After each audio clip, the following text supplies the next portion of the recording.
next one, you wrote a book, A Meaning to Life. Yeah. So how does Darwinism give meaning to life? Well, what I wanted to say was there's no God, or at least there isn't for me. So you can't get it that way. In fact, I call myself a Darwinian existentialist.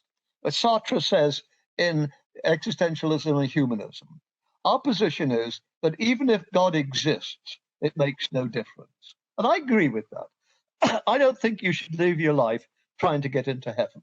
I mean, I don't think Christians think you should. In other words, I think you have to live life for what it is. And then I say, well, what is it? And I say, well, what it is what we are as human beings. Okay, you say, yeah, because this is the Hitler thing. Darwinism says that we're all animals, we're all tigers fighting each other all the time, and all we should be doing is putting down Jews when we're not putting down Indians. You know? And I want to say, Darwin never said that.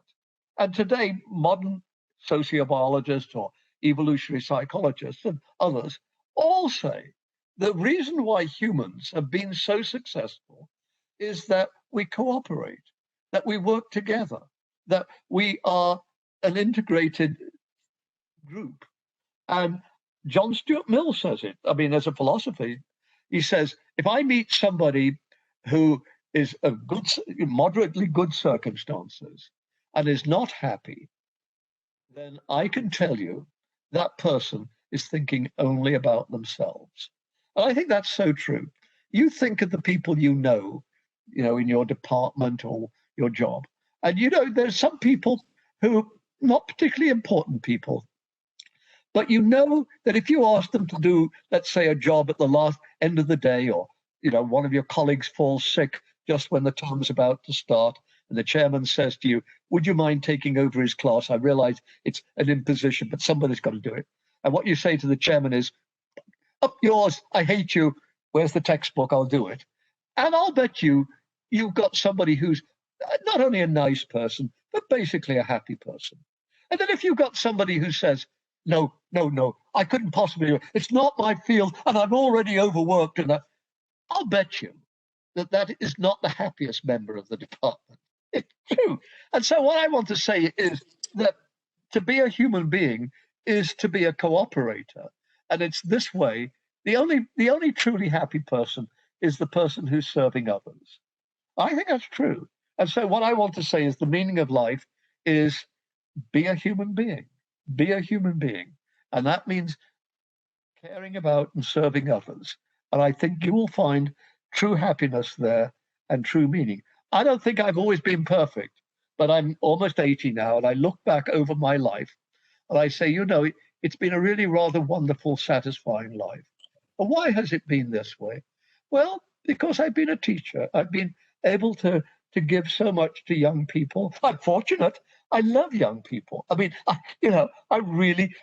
had colleagues who got into the job who, after 20 years, realized they just didn't like young people like that. I mean, they didn't dislike, they just didn't want to spend their time with them.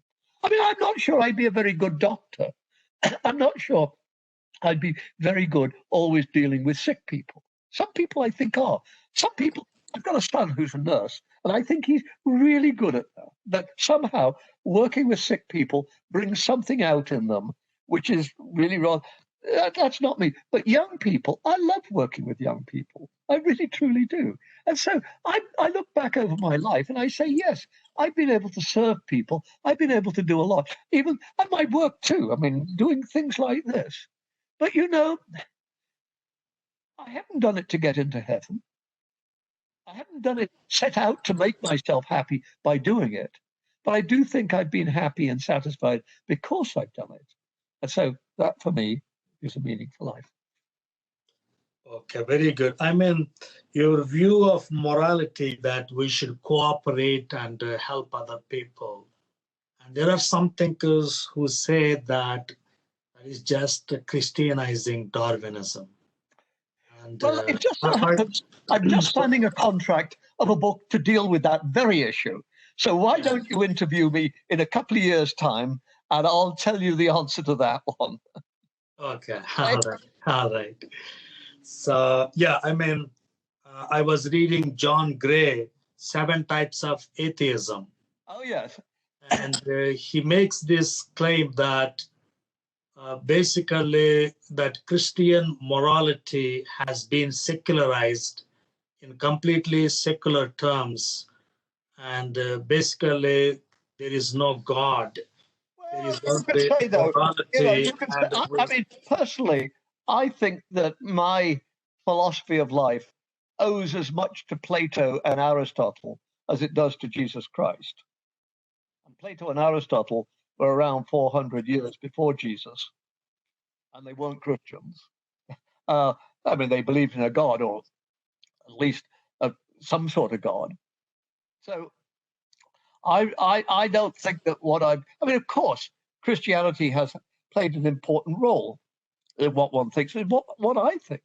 But I don't think it's just been Christianity. I think that, for instance, reading Plato's Republic, where Plato talks about how what is going to be true happiness, and he's explaining why Thrasymachus, might is right, is not going to be the way to true happiness. So I would like to think that I've been influenced by Greek thought as much as, I mean, I don't mean I haven't been influenced by Christian thought. Of course I have.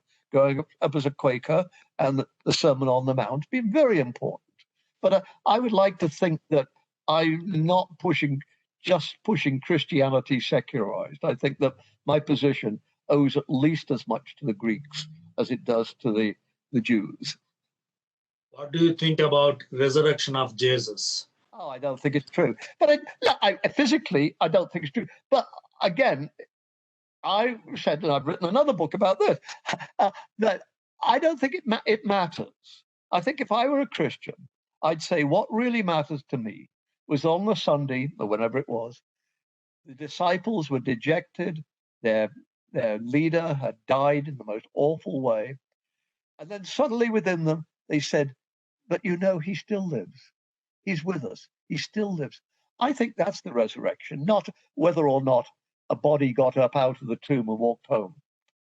I think that's, I just don't think that matters. Okay. See, if I were a Christian, again, as a Quaker, I'd be much more into faith and what's known as apophatic theology. You can say what you know.